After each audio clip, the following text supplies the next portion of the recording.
I stood in my sister Sarah's backyard during her engagement party, wearing my only decent shirt that was 2 sizes too big. My mother Linda had just introduced me to Sarah's fiancé, SEAL Commander Jake Morrison, as our family's biggest embarrassment. The family chuckled knowingly. Jake extended his hand with polite military courtesy, but when our eyes met, he froze. His expression shifted from casual politeness to stunned recognition. Jake stepped back, snapped to attention, and rendered a full military salute while declaring, "Admiral Harrison, sir." The entire backyard fell completely silent. 3 years ago, everything changed for me and my family, though they never knew the real story. I came home from what my family believed was a dishonorable discharge from the Navy, broken and unable to explain what had really happened during my service. The truth was buried so deep in classified files that even I sometimes wondered if it had all been a nightmare. My father, Robert, a successful insurance broker who wore his achievements like badges of honor, never missed an opportunity to remind me how I had failed to live up to the family name. "Your sister Sarah saves children's lives every day as a pediatric nurse," he would say during family dinners, his voice heavy with disappointment. "What exactly do you contribute to society, Eric?" My mother Linda had perfected the art of passive-aggressive warfare. She would tell neighbors and friends that I couldn't hack it in the military and had come back with problems. When people asked about my service, she would lower her voice and explain that I wasn't cut out for the pressure and had broken down during training. The truth was so much more complicated. But my security clearance meant I could never defend myself. Living in a 400-square-foot studio apartment above a laundromat, I survived on odd jobs and the small disability payments the government provided for injuries I could never discuss. My family saw this as confirmation of my failure. They didn't know that every month, I sent most of my actual income to support them through an anonymous military family assistance program. They thought it was charity from some veterans organization. The worst part was watching Sarah flourish while I withered. She had everything I used to have: family pride, respect, a sense of purpose.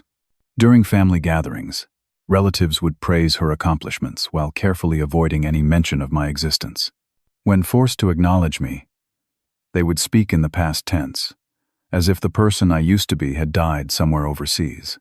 Uncle Tommy, who had never served a day in his life, loved to lecture me about discipline and commitment. "The military used to make men out of boys," he would say, shaking his head sadly. "I guess standards have really dropped." Cousin David, fresh out of college with a marketing degree, would ask loudly if I had ever seen any real action or just clean bathrooms on some base somewhere.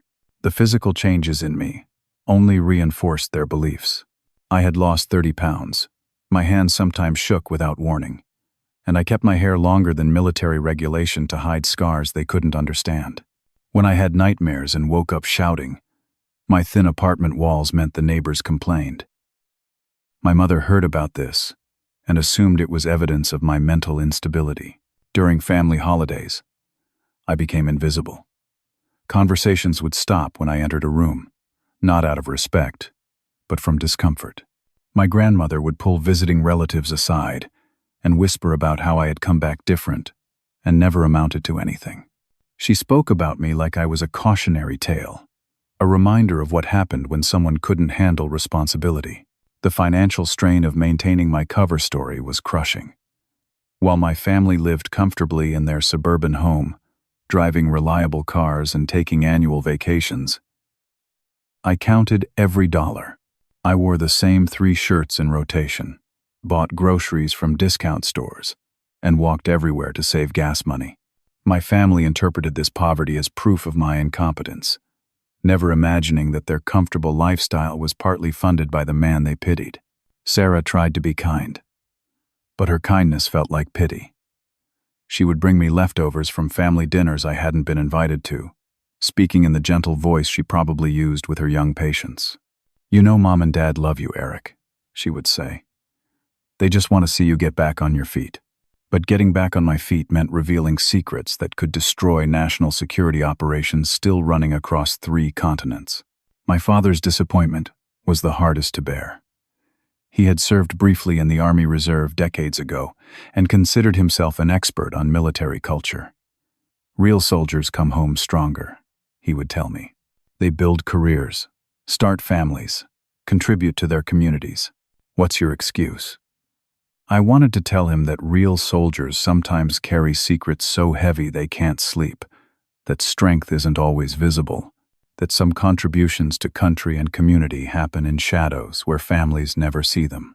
The isolation was complete. Former Navy friends couldn't contact me due to operational security. My family had written me off as a failure.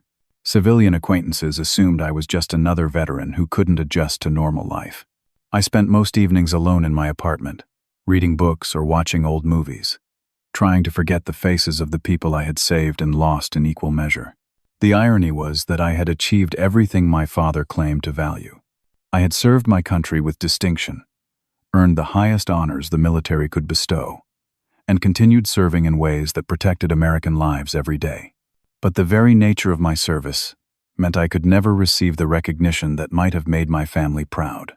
Instead, I became their shame, their disappointment, their biggest embarrassment. And the worst part was that I understood their perspective. From the outside, I looked like every stereotype of a failed veteran, unemployed, isolated, struggling with invisible wounds. How could they know that my struggles came not from failure, but from success that demanded everything I had to give, including my family's respect? Sarah's engagement party was supposed to be a celebration, but for me, it became another exercise in public humiliation. The backyard was decorated with white lights and blue hydrangeas, creating the perfect setting for my family to showcase their disappointment in me to a crowd of relatives and friends. I had debated whether to attend at all. Sarah had issued the invitation reluctantly, more from obligation than genuine desire for my presence. "Mom says you should come," she had told me over the phone. "But please try to. Blend in. Jake's Navy friends will be there. And Mom doesn't want them to get the wrong impression about our family." The wrong impression. As if my presence would somehow tarnish the image of their perfect military daughter marrying a war hero. I almost laughed at the irony, but the sound would have come out bitter and broken. I arrived wearing my only button-down shirt, a blue Oxford that had fit me properly before I lost weight during my last deployment. Now it hung loosely on my frame, making me look even more like the failure my family believed me to be. I had borrowed dress shoes from a neighbor, and they pinched my feet with every step across the lawn. The party was already in full swing when I slipped through the back gate. Groups of well-dressed guests clustered around cocktail tables, their laughter carrying across the yard. Sarah looked radiant in a flowing white dress, her hand clasped tightly with her fiancé's as they worked the crowd together. Jake Morrison was everything a Navy SEAL should be. Tall, confident, with the kind of presence that made people stand a little straighter when he entered a room. I tried to stay near the edge of the gathering, hoping to avoid the inevitable awkward conversations. But Uncle Tommy spotted me first, his face lighting up with the cruel joy of someone who had found fresh ammunition for his favorite target. Well, look who decided to show up," Tommy announced loudly enough for nearby guests to hear. "Eric, come over here." I was just telling Jake's buddies about our family's military history. His emphasis on the word history made it clear he was setting up another joke at my expense. The group of Navy personnel turned to look at me with polite interest. They were all dressed in their service dress blues, their ribbons and insignia telling stories of deployments and achievements. I recognized the look in their eyes, professional courtesy mixed with curiosity about the civilian who had somehow earned Uncle Tommy's attention. "This is Eric, Sarah's brother," Tommy continued, his grin widening. "He tried the military life too, but I guess it wasn't quite the right fit." "Isn't that right, Eric?" The question hung in the air like a challenge, daring me to defend myself with an audience of real military professionals watching. Before I could respond, Cousin David joined the circle, drinks already making him louder than usual. "Oh, this is great. You guys can probably relate to Eric's experience. Tell them about your time in the Navy, Eric. Did you ever see any real action? Or was it mostly just cleaning duties?" David's laugh was sharp and mean, designed to cut deep. One of Jake's friends, a younger SEAL with lieutenant's bars, looked uncomfortable with the direction of the conversation. "Every job in the Navy matters," he said diplomatically. "Support roles are just as important as combat positions." His attempt at kindness only made the situation worse, confirming that even strangers assumed I had failed in some support capacity. My mother appeared at my elbow, her smile bright and artificial for the benefit of the military guests. "Oh, don't mind Eric," she said with practiced embarrassment. "He went through a difficult time in the service. Some people just aren't cut out for military discipline, you know? But we love him anyway." Her words were poison wrapped in maternal concern, designed to simultaneously shame me and show what a loving, understanding mother she was. The conversation continued around me, as if I were a case study in military failure rather than a person with feelings. Uncle Tommy shared his theories about what had gone wrong with my service, mixing lies with half-truths he had invented over the years. Cousin David speculated about whether I had washed out of basic training or lasted longer before cracking under pressure. My father appeared with Jake in tow, eager to introduce his future son-in-law to more family members. "Jake, I want you to meet some more of the family," Robert said, then noticed me standing in the circle. His face fell slightly. "Oh, and this is Eric, Sarah's younger brother. Well, he had some challenges in the military. But we don't let that define us. As a family." Jake studied my face for a moment, his expression unreadable. Something flickered in his eyes. But it was gone so quickly, I thought I might have imagined it. "Nice to meet you, Eric," he said simply, extending his hand for a firm handshake. His grip was strong and confident, the grip of a man who had never doubted his place in the world. The worst moment came when my grandmother pulled Jake aside, speaking in a voice she thought was quiet but carried clearly across the yard. "I just want to apologize for Eric being here," she whispered conspiratorially. "He came back from the military very troubled. We've tried to help him, but some people just can't bounce back from failure. I hope his presence doesn't cast a shadow on this beautiful celebration." I stood frozen near the punch bowl, listening to my own grandmother apologize for my existence to a man who was about to become family. The glasses in my hands trembled slightly, and I set them down before anyone could notice. The weight of 3 years of accumulated shame and silence pressed down on my shoulders like a physical burden. Other relatives joined in the informal roast, sharing stories and observations about my apparent failure to thrive after military service. They spoke about me in the third person even though I was standing right there, as if my presence was so insignificant that my feelings didn't matter. Each comment was a small knife, and together they carved away what little dignity I had left. Sarah caught fragments of the conversation and looked uncomfortable, but she didn't intervene. This was her day, her moment to shine, and defending her embarrassing brother would only draw unwanted attention to family problems she preferred to keep hidden. Instead, she guided Jake toward another group of guests, leaving me to endure the continued assault on my character alone. The party swirled around me, a celebration of everything I couldn't be, and everything my family wished I had become. The laughter felt like mockery, the congratulations like reminders of my own lack of achievements. I was surrounded by dozens of people, but I had never felt more alone in my life. As the evening wore on, the comments became more pointed and the laughter more cruel. My family had found their rhythm, turning my presence into entertainment for the guests. They painted pictures of a young man who had overestimated his abilities, tried to be something he wasn't, and come home broken by his own inadequacy. Standing in that backyard, watching my family's joy at my expense, I realized that the battles I had fought overseas were nothing compared to the war I was losing at home. Enemy bullets had never hurt as much as my mother's disappointed sighs, or my father's lectures about responsibility and commitment. But I stayed, because Sarah had asked me to come, and because some part of me still hoped that maybe, somehow, things could be different.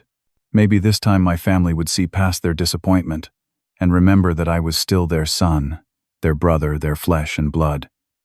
Maybe love would be stronger than shame. I was about to learn just how wrong I could be. The moment Jake's hand touched mine, everything changed. His casual smile vanished, replaced by an expression of stunned recognition that sent a chill down my spine. His eyes widened, and I saw him process memories that were supposed to remain buried in classified files. "Admiral Harrison," he repeated, his voice carrying across the suddenly quiet backyard. "Sir, I can't believe it's you." My family stood frozen, their faces reflecting confusion and disbelief. Uncle Tommy's mouth hung open mid-laugh, while Cousin David looked like someone had just told him gravity worked backward. My mother's practiced smile faltered, and my father took a step closer, as if proximity would help him understand what was happening. "There must be some mistake," my father said quickly, his insurance broker instincts kicking in to manage what he clearly saw as an embarrassing situation. "This is just Eric, our son. I think you have him confused with someone else." Jake never took his eyes off me, his salute unwavering. "No mistake, sir." Operation Neptune's Shield, 2019. Mediterranean Theater. His voice carried the weight of absolute certainty. "You saved my entire unit when our extraction went sideways." I felt the blood drain from my face. Even hearing the operation name in public made my skin crawl, despite Jake's security clearance. "Commander Morrison," I said quietly, my voice rusty with the authority I hadn't used in civilian company for 3 years. "Lower your hand. We're not in uniform." But Jake shook his head firmly. "With respect, sir, rank doesn't disappear with civilian clothes. Not after what you did for us." He turned to address my bewildered family, his voice carrying the crisp authority of a military briefing. "Your son led a rescue operation that extracted 47 hostages from a terrorist compound. When our helicopters took fire and crashed, he held the perimeter alone for 6 hours until reinforcements arrived." "That's impossible," my mother whispered, her voice barely audible. "Eric was discharged for problems adjusting to military life." Jake's expression hardened. "Ma'am, with all due respect, Admiral Harrison received the Navy Cross for his actions during that operation. He was promoted to flag rank at 38 years old, making him one of the youngest admirals in modern Navy history." He paused, looking directly at me. "Sir, you told us that night that the hardest part of command was keeping secrets that protected the people you loved. I never imagined you meant keeping them from your own family." The backyard had become completely silent, except for the sound of my heart pounding in my ears. Faces stared at us in shock, their expressions ranging from confusion to dawning realization. Sarah's face had gone pale, her hand pressed to her mouth as if trying to hold back words she couldn't take back. "Jake, please," I said, my voice barely above a whisper. "Some things need to stay classified." "Not the public record, sir," Jake replied firmly. "Your promotion to Admiral was announced in Navy Times 3 years ago. The citation for your Navy Cross is a matter of public record, even with the operational details redacted." He reached into his dress uniform jacket and pulled out his phone. "I can show them right now." My father stepped forward, his face flushed with confusion and anger. "This is ridiculous. Eric lives in a studio apartment above a laundromat. He does odd jobs and yard work. Admirals don't live like that." His voice carried the desperate edge of a man whose worldview was crumbling. "Actually, sir, they do when they're running deep cover operations," Jake replied matter-of-factly. "Admiral Harrison has been heading classified intelligence operations across 3 continents for the past 2 years. His apparent poverty is perfect operational security." Uncle Tommy finally found his voice, but he never talks about his service. He acts like he's ashamed of it. Jake's expression became grim. Because the things he's seen and done to protect this country would give most people nightmares for the rest of their lives. Because some of his operations are so classified that even discussing them with cleared personnel requires special authorization.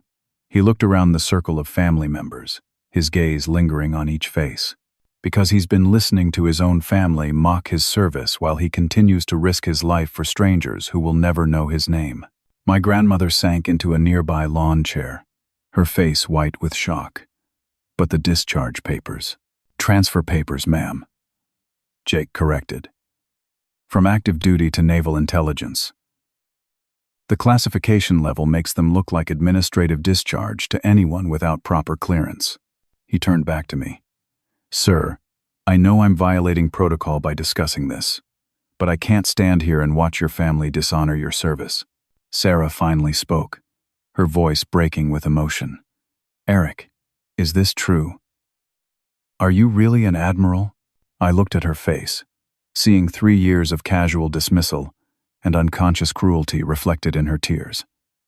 Sarah, the words stuck in my throat. How do you explain that everything your family believes about you is a lie designed to protect operations that save lives? How do you tell them that their shame has been your cover story? Answer her, my father demanded, his voice sharp with authority he had no right to claim. If this is true, why didn't you tell us? Jake answered before I could. Because, sir, Admiral Harrison's family believing he was a failure was perfect cover for his continued operations. Foreign intelligence services never suspect a man whose own mother thinks he's a disappointment. His words hit like physical blows, each one finding its target with precision. The truth hung in the air between us, ugly and undeniable. My family's shame hadn't just been painful.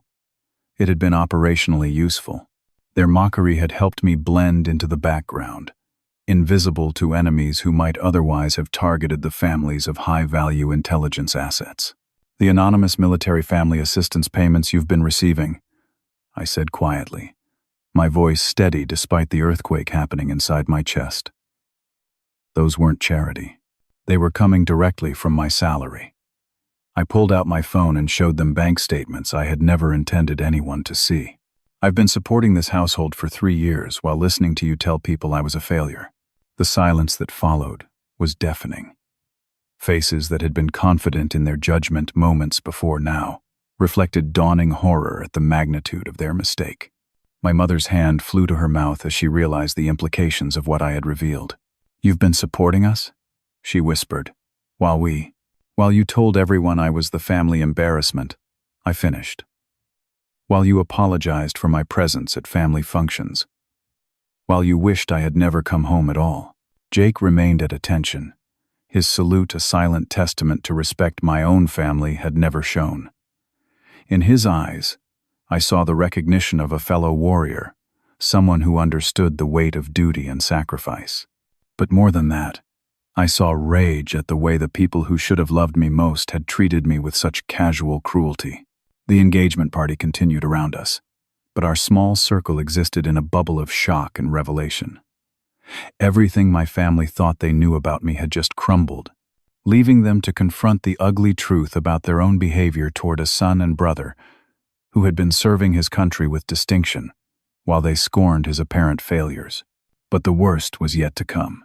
The revelation should have changed everything, but instead, it seemed to break my family's ability to process reality.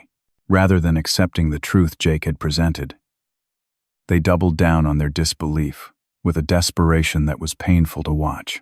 This has to be some kind of mistake, my mother repeated for the 4th time, her voice rising with each repetition. Eric, you can't expect us to believe that you've been pretending to be poor while secretly being some kind of military hero. She turned to Jake with pleading eyes. You're just being kind to spare his feelings, aren't you? Military people take care of each other. Jake's jaw tightened, but he maintained his professional composure. Ma'am, with respect, I don't lie about operational matters or the service record of superior officers. Admiral Harrison saved my life and the lives of my team. That's not kindness, that's fact. My father stepped between us, his face red with embarrassment and anger. Show me the proof, he demanded. Show me official documents that prove Eric is what you claim he is, because I've been living with him for 26 years, and the Eric I know couldn't organize his own sock drawer, let alone run military operations. The words hit like a slap, not because they were false, but because they revealed how little my father had ever really known me. Dad, I can't show you classified documents. You don't have clearance, and some of the operations are still active. How convenient, Uncle Tommy interjected, his earlier shock giving way to skeptical mockery. So, we're just supposed to take your word for it? Eric, I've known you since you were in diapers. You cried when you had to put a worm on a fishing hook. The cruel laughter that followed felt like acid in my veins. These people had watched me grow up, had seen me struggle and succeed and fail in all the normal ways children do.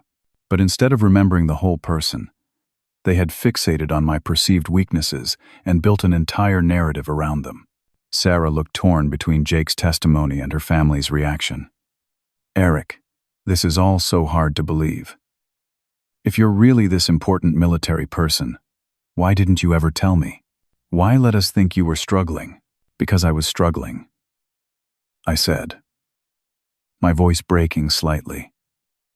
Do you think carrying state secrets makes you immune to pain? Do you think saving lives overseas erases the hurt of your own mother introducing you as the family disappointment? My mother's face crumpled. Eric, I never meant. Yes, you did, I interrupted, 3 years of suppressed anger finally finding voice. You meant every word, every joke, every apology for my presence. Every time you changed the subject when someone asked about me, you were ashamed, and you made sure everyone knew it. Cousin David, emboldened by alcohol and the chaos of the moment, stepped forward with a sneer. Come on, Eric. Even if this guy is telling the truth, you're still living like a loser. You're still weird and antisocial and broken. Being a secret admiral doesn't change that. The cruelty of the statement hung in the air like poison gas. Even Jake flinched, his professional composure cracking slightly. Son, he said quietly, you have no idea what you're talking about. The man you're insulting has more courage in his little finger than you'll have in your entire life. But David wasn't finished. Courage? He hasn't been brave enough to tell his own family the truth for 3 years. What kind of hero hides from the people who love him? The kind who loves them enough to protect them, I said quietly. Do you think I wanted you to know that I've killed people to keep Americans safe? Do you think I wanted you to lie awake at night wondering if my enemies might target my family? I kept you ignorant to keep you safe. My father shook his head stubbornly. This is all too convenient, Eric. Too neat. You've been a disappointment for 3 years, and suddenly you're a hero? I think you've been watching too many movies. The accusation that I was fabricating everything cut deeper than physical pain. I pulled out my phone and showed them a heavily redacted metal citation that I was legally allowed to carry. This is from the Secretary of the Navy, I said, my voice hollow. It's public record if you know where to look. But instead of reading it, my father waved it away dismissively. Anyone can print something that looks official. Eric, I love you, but this fantasy has gone too far. You need to accept reality and stop trying to impress people with made-up stories. The words made-up stories echoed in my head like a death knell. These people, who claimed to love me, had so little faith in my character that they genuinely believed I would fabricate military heroics to avoid facing my own failures. Their opinion of me was so low that even documented evidence couldn't overcome their preconceptions. Jake stepped forward, his voice carrying the authority of command. Mr. Harrison, I've served under your son in combat. I've watched him make decisions that save dozens of lives. I've seen him carry wounded civilians through enemy fire. You're calling me a liar when I tell you these things happened. I'm not calling you a liar, my father replied carefully. I'm saying you might have Eric confused with someone else. Or maybe Eric told you some stories about what he wished he had done instead of what actually happened. The suggestion that I had lied to Jake about my service record was the final straw. I felt something break inside my chest, a connection to family that had already been strained to its breaking point.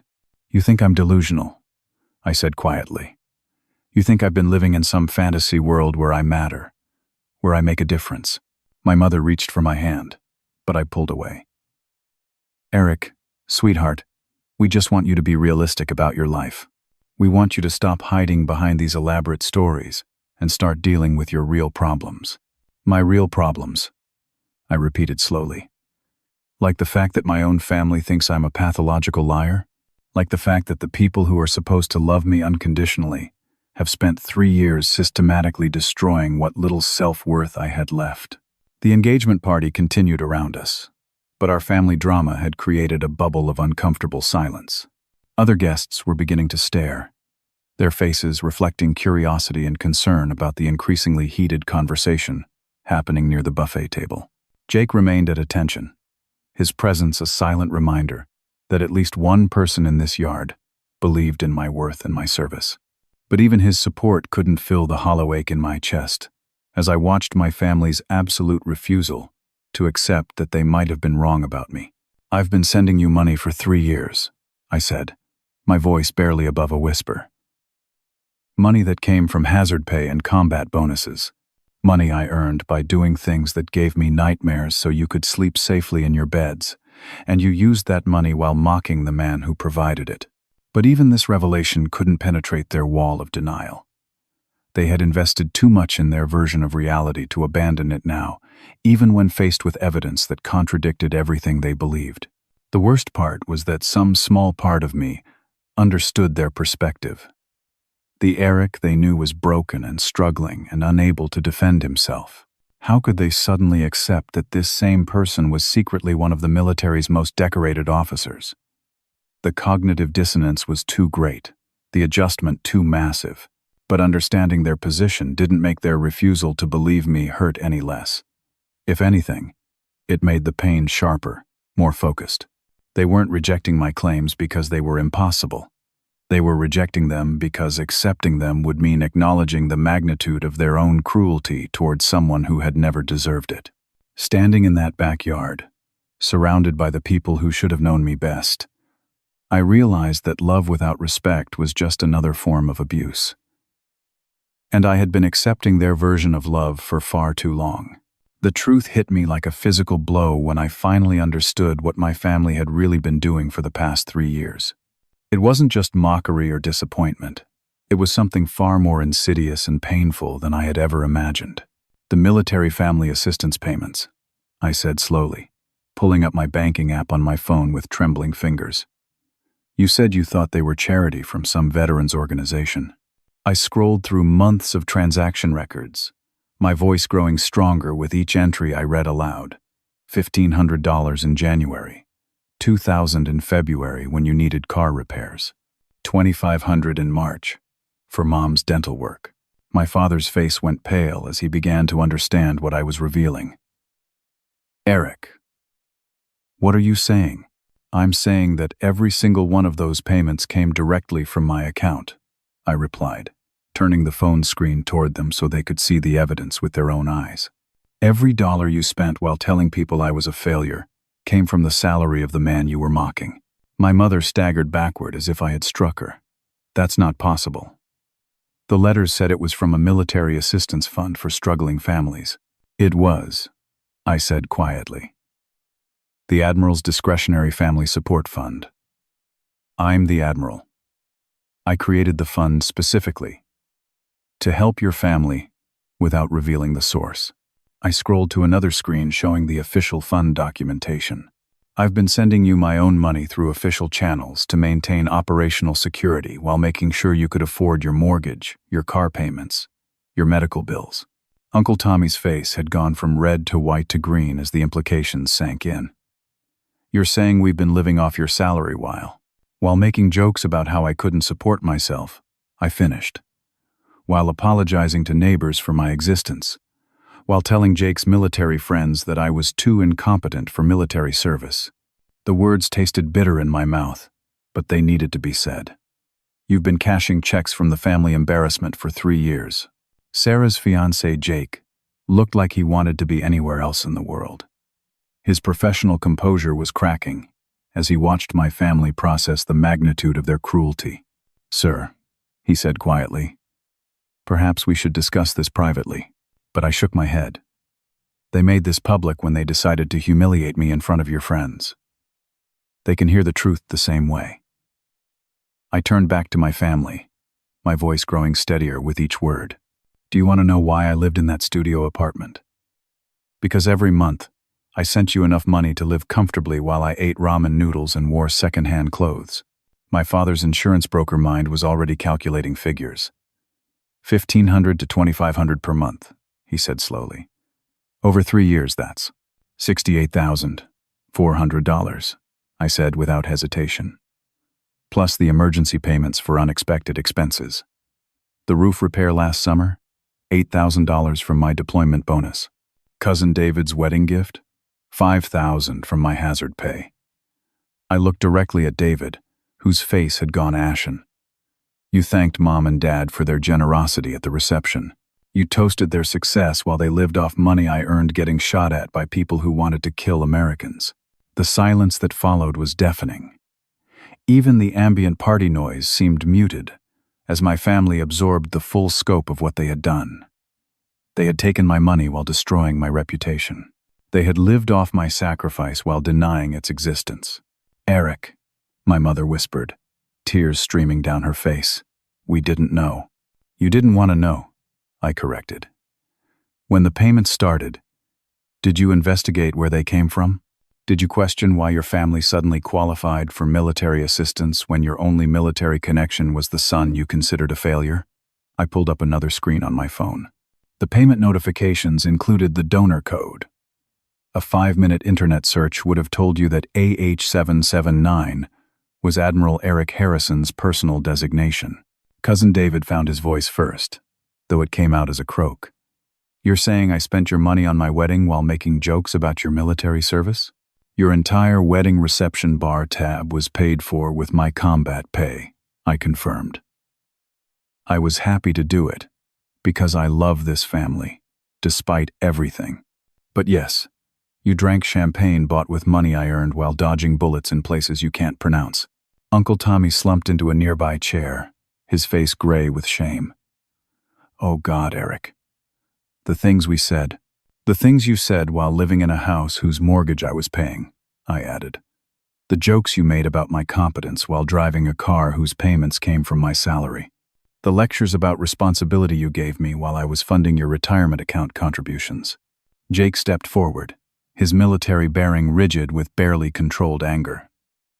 Sir, if I may, your family's behavior constitutes emotional abuse of a superior officer. In the military, this would be grounds for serious disciplinary action. My father bristled at the suggestion. Now wait just a minute. We love Eric. We just didn't understand.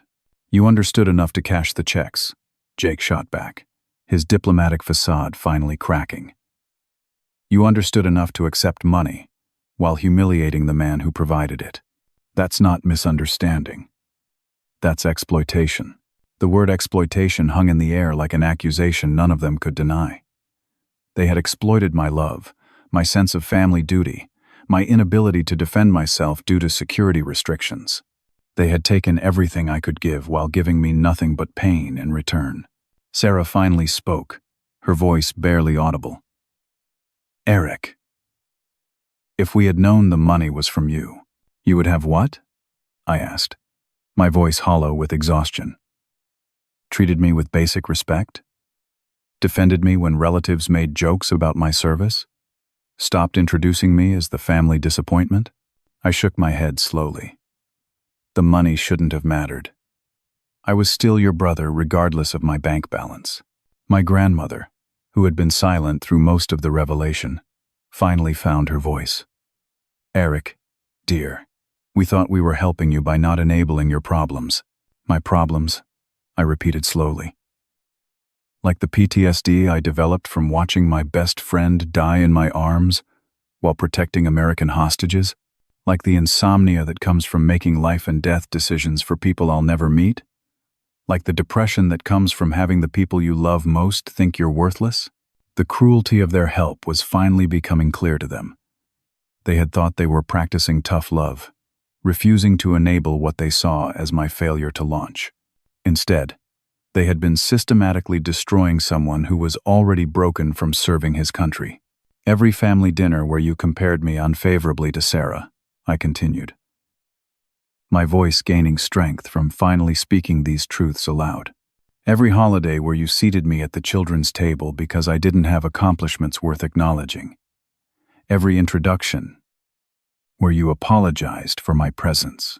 I was paying for those meals, those celebrations, those gatherings where I was treated like a charity case. The financial betrayal was devastating enough, but the emotional cruelty that had accompanied it made everything infinitely worse. They had taken my money while denying my worth, accepted my support while rejecting my value as a person. Jake remained standing at attention, a silent reminder that at least one person in this yard understood what my service meant. But even his respect couldn't fill the hollow ache in my chest as I watched my family's world crumble around them. The worst part was that some small part of me still loved them, still wanted their approval and acceptance. But I was finally beginning to understand that their love came with conditions I could never meet, expectations I could never fulfill, and a price I should never have been willing to pay. The engagement party swirled around us, but our family had created a pocket of devastation that no amount of celebration could heal. The truth was finally out, ugly and undeniable, and there was no going back to the comfortable lies that had sustained us for 3 years. The moment had come for me to stop protecting the people who had never protected me. 3 years of silence, 3 years of accepting their scorn while I served my country in ways they couldn't imagine. 3 years of loving people who saw me as their greatest shame. It was time for the whole truth. Consequences be damned. You want to know what really happened to me in the Navy? I asked, my voice carrying across the yard with the authority I had learned to command in life or death situations. You want to understand why I came home broken and different and unable to explain where I'd been? My family nodded, their faces reflecting a mixture of dread and desperate curiosity. They had spent 3 years speculating about my failures. Now they were about to learn about my successes, and somehow that seemed even more terrifying to them. Operation Neptune's Shield, I began, the classified name feeling strange on my tongue in civilian company. Mediterranean Theater. September 2019. A terrorist cell had taken 47 American tourists hostage on a Greek island. Intel suggested they were planning to execute one hostage every hour until their demands were met. Jake nodded grimly, recognizing the story from his own participation.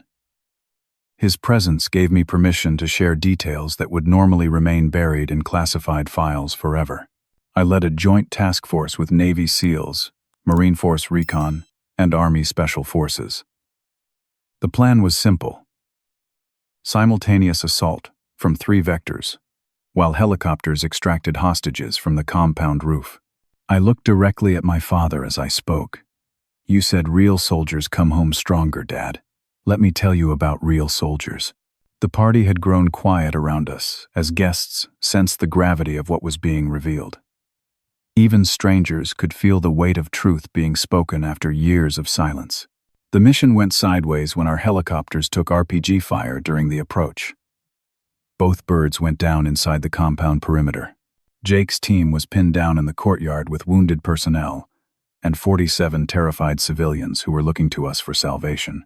My mother's face had gone pale as she began to understand that this wasn't a story about failure, but about the kind of success that extracted a terrible price from everyone involved. I held the perimeter alone for 6 hours while medical teams worked on our wounded and evacuation teams tried to reach us. I continued, my voice steady despite the memories flooding back. 6 hours of continuous contact with enemies who wanted nothing more than to kill every American in that compound. Uncle Tommy's face had gone gray as he realized the implications of what I was describing. 6 hours alone? Not completely alone, I corrected. I had Marcus Williams with me for the first 4 hours. He was my best friend, my roommate at the Naval Academy, the best man at my wedding that never happened because I was too broken to maintain a relationship after what I'd seen. I paused, forcing myself to continue. Marcus took a sniper's bullet to the head while trying to reload my rifle. He died in my arms while terrorists tried to overrun our position. Sarah's hand flew to her mouth, tears streaming down her face as she finally understood why I had come home different. "Eric, I'm so sorry. But that's not what broke me," I said, my voice growing stronger with each revelation. What broke me was calling Marcus's parents from a secure phone in Germany and listening to his mother scream when I told her that her son was never coming home. What broke me was writing letters to the families of the other Marines we lost that day, trying to find words that would somehow make their sacrifice meaningful. Jake stepped forward, adding his own testimony to mine. Admiral Harrison's actions that day saved my life and the lives of every person in that compound. When reinforcements finally reached us, he had held a defensive perimeter designed for a full squad using nothing but determination and rifle fire. My father was staring at me like he'd never seen me before. "Eric, why didn't you ever tell us any of this?" "Because the mission was classified," I replied. "Because the families of the terrorists are still active in 3 different countries, and knowing details about the operation puts American lives at risk. Because explaining that your son kills people to protect other people's children isn't exactly dinner table conversation." I pulled out my phone and showed them a photograph I was authorized to carry. A group of smiling children with their American parents, taken after their rescue. These are some of the people who came home because of what we did that day. The 8-year-old girl in the pink dress spent 4 days in a terrorist compound believing she was going to die. She's alive because Marcus Williams and 6 other Marines gave their lives to protect her. My grandmother was crying openly now, her hands shaking as she processed the magnitude of what she had dismissed as failure. "Eric, we didn't know. We couldn't have known. You could have chosen to trust me," I said quietly. "You could have chosen to believe that maybe, just maybe, your son was serving his country with honor, even if he couldn't talk about it. You could have chosen love over judgment." Cousin David, who had been silent since learning about the money, finally found his voice. "But why the secrecy? Why let us think you were a failure?" "Because my apparent failure was perfect operational security," I explained. "For the past 2 years, I've been running intelligence operations across Europe and North Africa. Foreign agents don't investigate the family connections of men whose own mothers think they're disappointments. Your shame protected you from becoming targets." Jake nodded in confirmation. Deep cover intelligence officers often use family estrangement as protective camouflage. It's effective because it's emotionally authentic. "Emotionally authentic," I repeated slowly. "That's a nice way of saying that your real disappointment in me made my cover story believable to enemies who might otherwise have threatened your safety." The irony was devastating. My family's genuine shame had become my most effective weapon against people who wanted to hurt Americans. Their authentic disappointment had protected them from consequences they never knew they faced. "The night terrors you complained about to the neighbors," I continued, addressing my mother directly. "Those were from watching good people die, in service to their country. The weight loss you worried made me look unhealthy came from missing meals during 72-hour intelligence briefings. The social isolation you found embarrassing was because I couldn't risk civilian relationships that might compromise active operations." Sarah's fiancé Jake remained at attention throughout my revelation, a silent testament to the respect my own family had never shown. "Sir," he said quietly, "your sacrifice extends far beyond your military service. What you've endured from the people who should support you most would break lesser men." But I shook my head. "I'm not looking for sympathy, Commander. I'm looking for understanding. For 3 years, I've listened to the people I love most describe me as their greatest failure, while I continued to serve the country that protects their right to hold that opinion." My father stepped forward, his face reflecting the beginning of true comprehension. "Eric, son, the magnitude of what we've put you through is exactly what I needed you to put me through," I interrupted. "Your disappointment protected operations that saved lives. Your mockery kept enemy agents from investigating our family connections. Your shame was my most effective disguise. I looked around at their stricken faces, but that doesn't mean it didn't hurt. That doesn't mean I didn't need your support while carrying burdens you couldn't imagine. The engagement party continued around us, but our family existed in a bubble of revelation and reckoning. Everything they thought they knew about me was crumbling, replaced by a reality that demanded they reconsider 3 years of assumptions and judgments. I never asked you to understand the classified details of my service, I said, my voice carrying the weight of accumulated pain. But I needed you to trust that the man you raised was serving with honor, even if you couldn't see how. I needed you to believe in my character, when the evidence of my worth was sealed in files you'd never be allowed to read. Jake finally lowered his salute, but his respect remained evident in every aspect of his bearing. Sir, if I may, your family's education about military service has been severely lacking.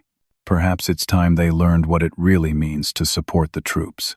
The words hung in the air like a challenge none of them could ignore. They had spent 3 years talking about supporting the military, while systematically destroying the morale of one of its most decorated officers.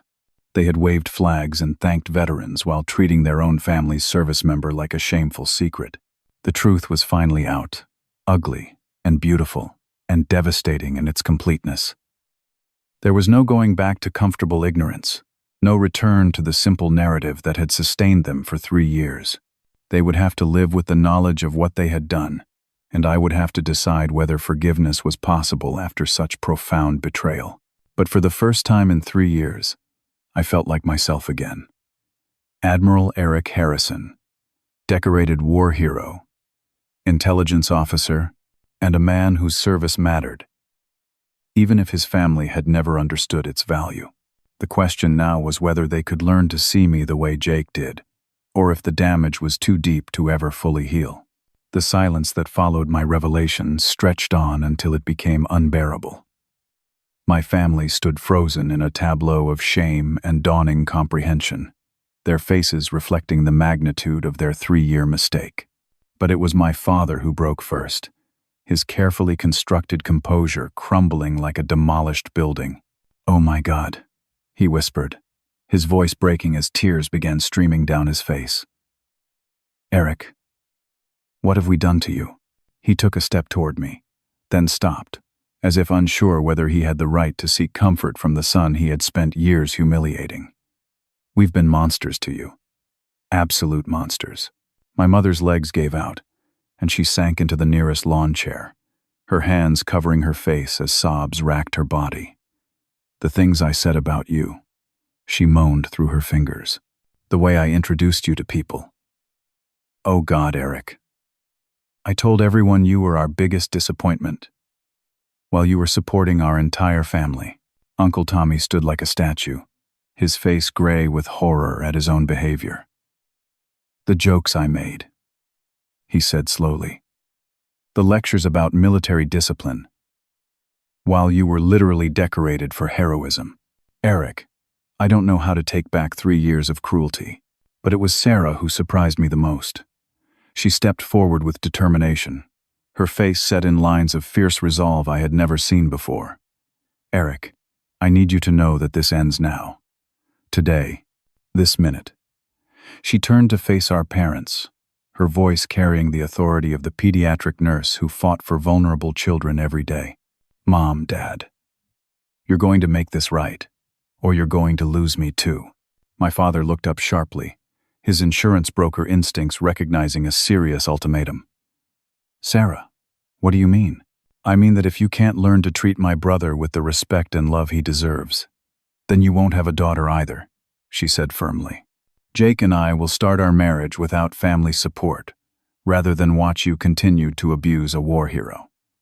She looked at Jake, who nodded his complete agreement. Jake stepped forward, his military bearing commanding attention from everyone in the yard. "Mr. and Mrs. Harrison, I need you to understand something about your son's service. The operations he's run have prevented terrorist attacks on American soil. The intelligence he's gathered has saved the lives of thousands of people who will never know his name." His voice carried the weight of absolute conviction. "Admiral Harrison, is exactly the kind of man every military family hopes their son will become. My grandmother pushed herself out of her chair with surprising strength, her elderly frame trembling with emotion. Eric, dear boy, I need to apologize for 68 years of believing I understood things I never understood at all. She reached for my hands with her arthritic fingers. I've spent my whole life being proud of this family's values, but we don't have any values if we can treat our own blood the way we've treated you. Cousin David stepped forward, his face flushed with shame. Eric, I spent your money on my wedding while making jokes about your military service. That makes me not just cruel, but also a thief. How do I even begin to make amends for something like that? You begin by changing, I said quietly, my voice steady despite the emotional earthquake happening around me. All of you begin by learning what it really means to support military families. You begin by understanding that sometimes the people who serve make sacrifices you can't see, carry burdens you can't share, and need your trust even when they can't explain why. My father wiped his eyes with his sleeve, a gesture so unlike his usual composed demeanor that it broke something loose in my chest. Eric, son, I want to learn. I want to understand. But more than that, I want to earn back the right to call you my son. He straightened his shoulders with visible effort. What do we do? How do we fix 3 years of being the worst possible family? Jake answered before I could. You start by educating yourselves about military service and veteran issues. You volunteer with organizations that support active duty families and wounded warriors. You learn what Admiral Harrison's service really means, instead of making assumptions based on ignorance. Sarah nodded emphatically. And you stop treating Eric like he needs your pity or your management. He's a decorated admiral who's been protecting this country while you treated him like a charity case. The disrespect ends now. My mother looked up from her hands, her makeup streaked with tears but her expression determined. Eric, I want to volunteer with military families. I want to learn how to support the people who serve. But more than that, I want to learn how to be the mother you deserve, instead of the one you've been stuck with. Uncle Tommy cleared his throat, his voice rough with emotion. I've been shooting my mouth off about military service for years, without having the first clue what I was talking about. That changes today. I want to volunteer at the VA hospital, maybe learn something about what real service means. The engagement party continued around us, but something fundamental had shifted in our family dynamic. The people who had spent 3 years tearing me down were now fighting to build me back up, not out of obligation, but from genuine remorse and determination to change. Eric, my father said, his voice stronger now. I know apologies aren't enough. I know saying sorry doesn't erase 3 years of treating you like garbage when you were serving your country with distinction. But I need you to know that I'm going to spend the rest of my life trying to become the father you deserved all along. Jake stepped back and rendered another crisp salute. Sir, if I may request permission to tell my unit about your presence here. There are a lot of sailors who would consider it an honor to meet the admiral who saved their brothers in arms. I returned the salute properly for the first time in civilian company, feeling the weight of command settle back onto my shoulders where it belonged. Permission granted, Commander. And thank you for standing up for me when my own family couldn't. Sarah moved to stand beside Jake, linking their arms in a gesture of unity. Eric, I want you to know that you're not just welcome at our wedding. You're essential. Jake and I want you to officiate the ceremony. If anyone understands the weight of commitment and service, it's you. The offer took me by surprise, but the rightness of it settled into my bones immediately. I would be honored, Sarah. Truly honored. My grandmother shuffled over to where I stood, her aged hands reaching up to touch my face with infinite gentleness. Eric, dear boy, I'm 86 years old, and I've never been more ashamed of my own behavior in my entire life. But I've also never been more proud to be related to someone as extraordinary as you. She patted my cheek softly. Your grandfather would have been so proud of the man you've become. I'm sorry it took me so long to see it. The healing wouldn't happen overnight, I knew. 3 years of emotional damage couldn't be erased by apologies and good intentions. But for the first time since coming home, I felt like my family was actually seeing me instead of their preconceptions about me. There's something else you all need to understand, I said, looking around at their expectant faces. Supporting military families means understanding that service doesn't end when someone takes off the uniform. I'll always carry what I've seen and done overseas. There will be bad days when the memories are too strong, nights when I can't sleep, moments when I need space to process things I can't share. That's not failure or weakness. That's the reality of service. My mother stood up, her expression resolute. Then we'll learn how to support you through those times instead of judging you for them. We'll learn what you need instead of deciding what we think you should need. Jake nodded approvingly. Military families require education and patience. The fact that you're willing to learn makes all the difference. As the engagement party began winding down around us, something unprecedented happened. My family began introducing me to other guests as their son and brother, the Admiral. They spoke with pride instead of shame, respect instead of embarrassment. The transformation wasn't complete, but it was genuine. My father approached me one last time as guests began leaving. Eric, I know I have no right to ask this, but would you consider coming to dinner this Sunday? As our honored guest, not as the charity case we used to treat you as. I want to start learning how to be your father instead of your critic. I looked around at their faces, seeing hope and determination instead of the disappointment and shame that had defined our relationship for 3 years. The road to rebuilding our family would be long and difficult, but for the first time, it felt possible. I'll come to dinner, I said finally. But I have one condition. No more secrets, no more lies, no more pretending things are different than they are. If we're going to be a family, it has to be based on truth, not convenient fiction. They all nodded agreement, their faces reflecting genuine commitment to change. Jake stepped forward one last time, extending his hand for a proper handshake between equals. Sir, it's been an honor serving under your command. And it's an honor knowing you as family, he said formally. Then his military bearing relaxed slightly, and he smiled. Welcome home, Admiral Harrison. For real this time. As I shook his hand and looked around at my family's transformed faces, I realized that some battles take years to fight, and victory sometimes comes when you least expect it. The war for my family's respect and love was finally over. And for the first time in 3 years, I had won something that mattered more than any medal or citation. I had won my place in my own family, earned through service to country and sustained by the kind of love that sees past uniforms and clearances to recognize the heart of someone who serves. The little boy who had once dreamed of making his family proud had finally succeeded, even if it took becoming a man they barely recognized to get there.